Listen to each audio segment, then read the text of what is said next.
Today we want to talk to you about some of the issues that we've discovered, want to share, underlying assumptions that are being used for these forecasts, the need for more detail, better monitoring of cost recovery, and then any other questions that you have about the budget. We're ready to answer them, if we can.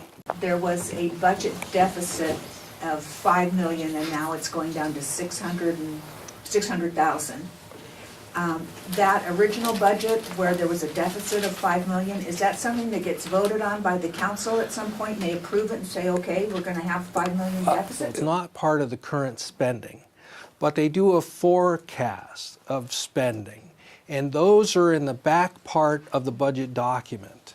And you'll see the long-term fund balance policy, and this is the 21-23 budget that is forecasting a negative number. We've already seen that the actual projections of budgeted fund balance were relatively low. And so that means that the expenditures and the appropriations are greater than the revenues. If that trend were to continue, they very well could see a deficit in 21-23 of $5.9 million. You go online and look up Oregon Local Budgeting Manual. It's a great manual. It looks like it was revised last in '09, but there's information in there about when you talk about materials and services, it talks in general terms what is in that kind of line item. And yes. Does the budget get prepared, and what does the law require, and how it's done? And I think that could be a good resource for people to kind of get informed ahead of time, you know, keep it so that you're almost kind of like a glossary or to reference back to as the process is going. And one of the requirements is that the proposed budget, once it does come out, or the existing budget, should be in the library. So you have these forecasted budget, but things seem to come up during the year that need funding. So for example, in this 2017, all of a sudden 5 more police officers. And how do you accommodate that? How does the budget work? The council has increased the property tax rate and increasing some other rates in the utility area in order to fund those additional policemen. I want to circle back to roads and capital project, and just for my understanding, seems like, you know, you got money coming in and money going out, but it's probably complicated, am I right? In our budget is a capital improvement plan, and that capital improvement plan is an estimate of various projects, and they include funding sources. So if they expect to get a grant or matching funds, they put that in there.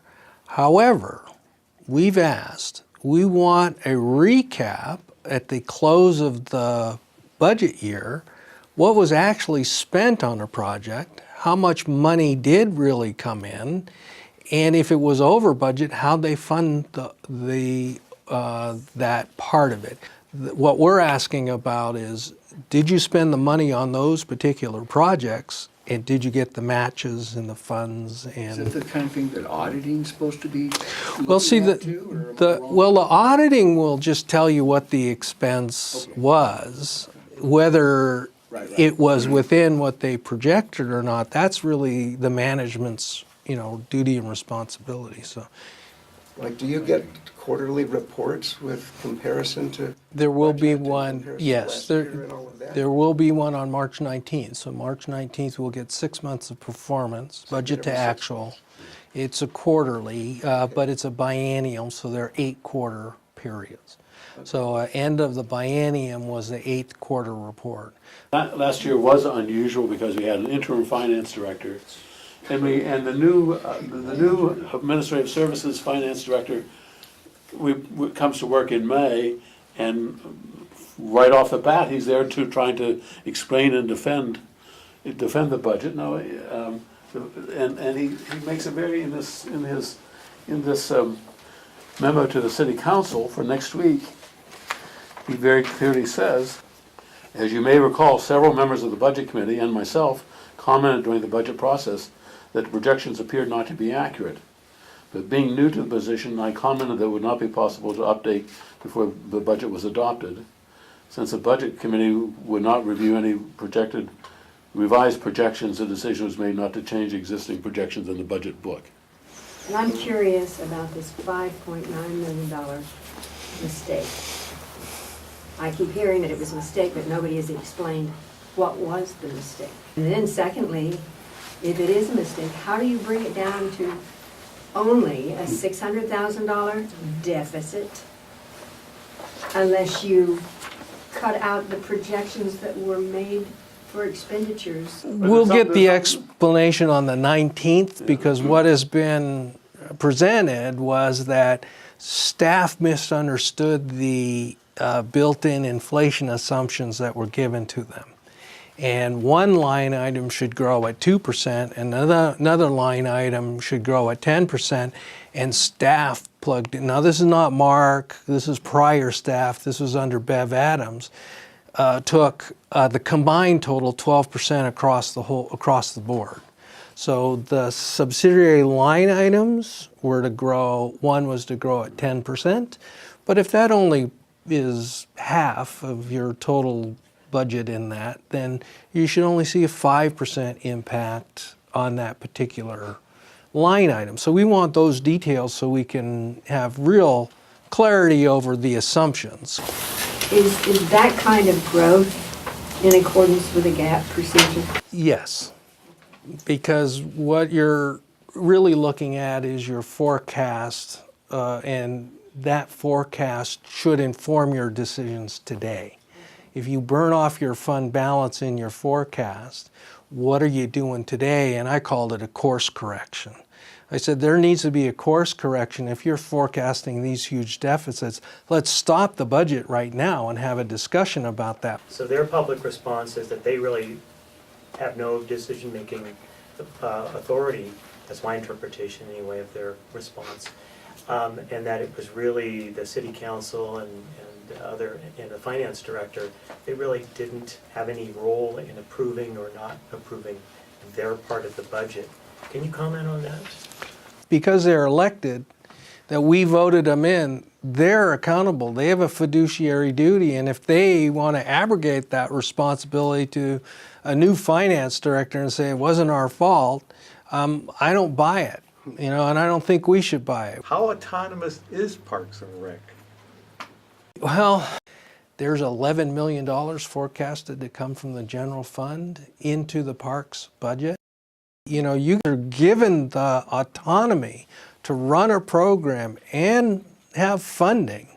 You need to spend it wisely. On this calculation of what the deficit is going to be in the future, that was done by Administrative Services and the Budget Office and the Finance Office, and not at the Parks Department. But it still begs the question, who's minding the store? Yes, Well, it does.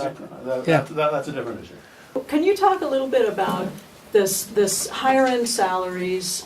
There seem to be a lot of high salaries being paid in Ashland. The salaries seem to be going up. The numbers of people employed making higher salaries. If you could please speak to that, and if you could also share with us a little bit how this compares. We're a town of, about 20,000 people. How does this compare, what we're spending in that realm with?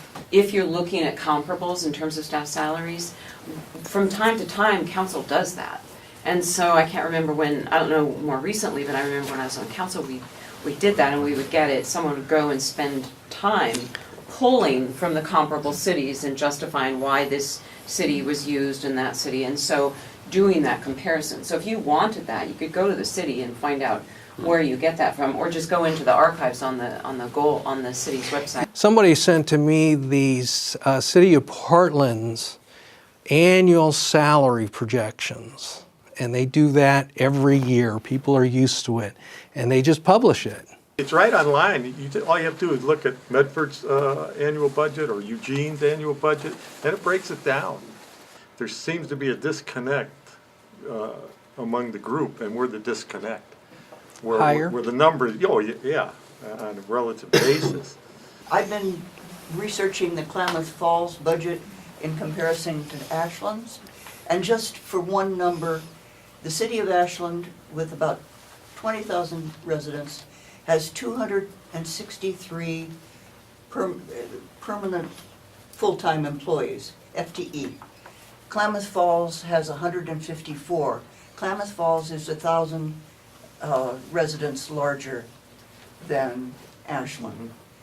And Klamath Falls, since 2008, has actually cut back from 169 to 154. 19 of the top positions in the city have a total compensation of $3.2 million.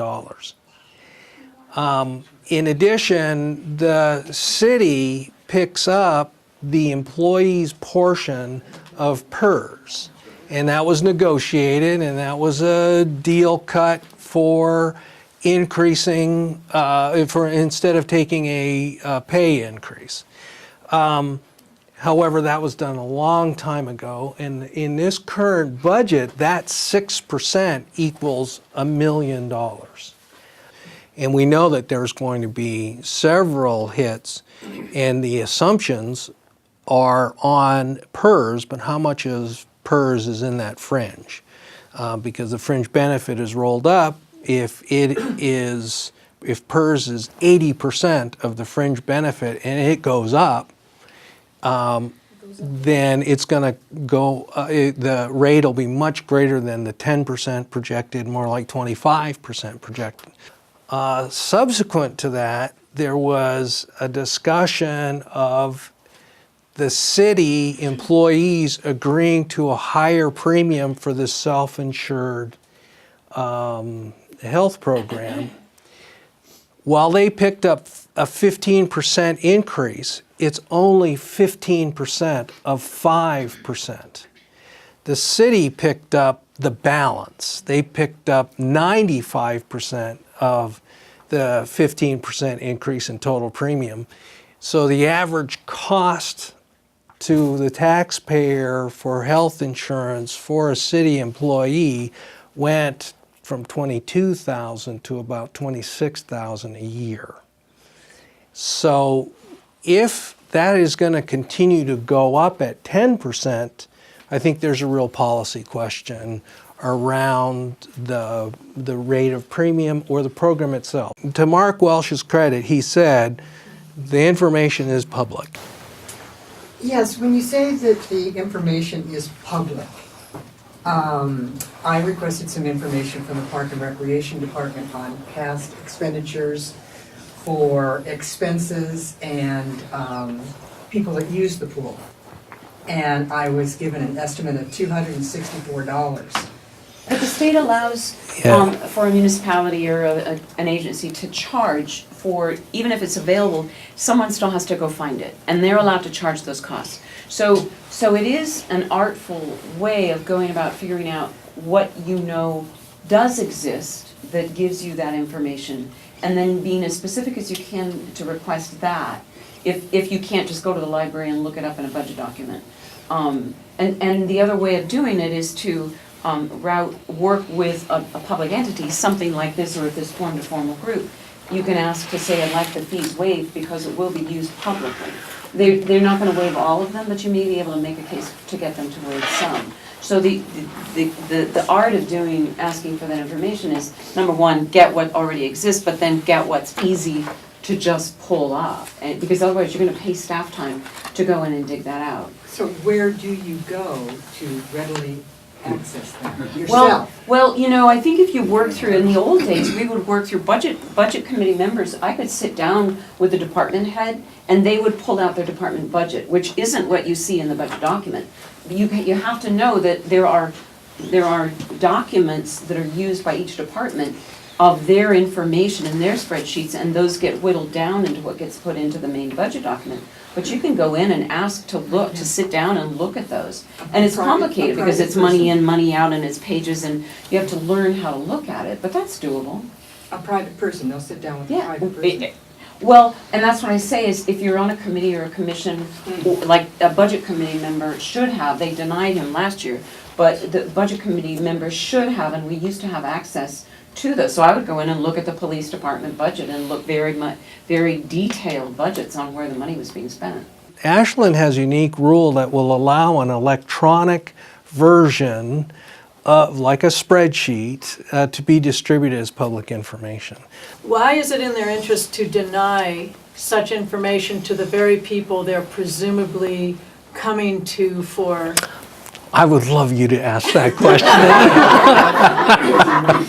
Because here's the thing, if there is a salary survey, right, and we see it, then they have to justify their management positions in comparison to others.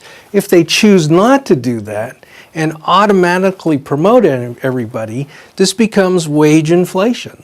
And so unions will then point over, hey, all these people got this kind of increase, so we demand that too, and then all of a sudden your whole wage scenario goes up. So I think that's a very valid, where's the detail question. So What is then formally your role and responsibility? it's a check and balance. The budget law really skews everything to the governing body. The way they write the quorum regulations, the restrictions over our discussion, they can have discussions amongst themselves and collude if they choose to in groups less than a quorum. So that can happen at their level. They're the governing body. They're the elected officials. They're given some leeway. We are volunteers, and we become very restricted in what we can really accomplish. But we can ask the questions. So we as citizens, what kind of influence do we have on the budget? If you see something, say something. I mean, another area of influence would be policy, so the ending fund balance policies. Those kinds of things are set by council, and those are happening all through the year, especially around. Those should be something that the public can influence them on. And the other thing that I think a body like this could do is host forums. You want, host a forum on the Parks Department, or host a forum on the Public Works Department, and invite staff to your forum. And say, we'd like you to spend 20 minutes or so, maybe 25, explaining your budget. When you get those reports, could you walk us through that report you get each month and kind of tell us some of the difficult things that you face in looking at the monetary reports and things like that? There's no reason that I would hope that the the city administrator would support their staff going out to larger meetings, not wasting their time. But I think it's in their interest to inform the public. There's no reason a body like this can't host something like that. Is it beneficial to the city to continually have new members of the budget committee come in? You have I would assume, a learning curve. Yes. Yeah, Yes. it is a learning curve, but Yeah. the state does do training for new budget committee members every year. They'll come down here, have a session in the near future for budget committee members to go to, and the city's provided a material too. But as I said, I think the city's been well served by having people of Mary's competency who was an auditor, as I say, for the state of California, and deal with. We're dealing with 6 zeros behind numbers, and I think in Mary's service, she was working in hundreds of millions of dollar figures. But the present committee includes the two new appointees who I mentioned before. But there's a woman who's worked has worked in private industry and in government, in finance for companies, for defense contractors. There's another person who was an international banker. Garrett's a former San Francisco Parks and Rec Budget officer. budget officer. And who have I left off? Sean, private sector investor. And Jim Nagel was a former Jim, athletic director yep. of the school district and dealt Managed budgets. with the budgets for the athletic department, and is a longtime person. So we have a good group of people who are experienced in either in government or in business. I really want to build the capacity up in the community so that when people are talking about it, they don't come to me and say, what? I don't understand what's going on. We can say, well, here, I've got all of my pages that you can look at and review and a guide on how to find things. So, that's the kind of thing that I really invested in building. If you go to the Citizen Budget Committee, you'll get our names and email addresses. please, if you have an issue, be in contact. Yeah. And we appreciate all of you coming out. And Thank you. Thank you. Thank you. Thanks for participating. Okay.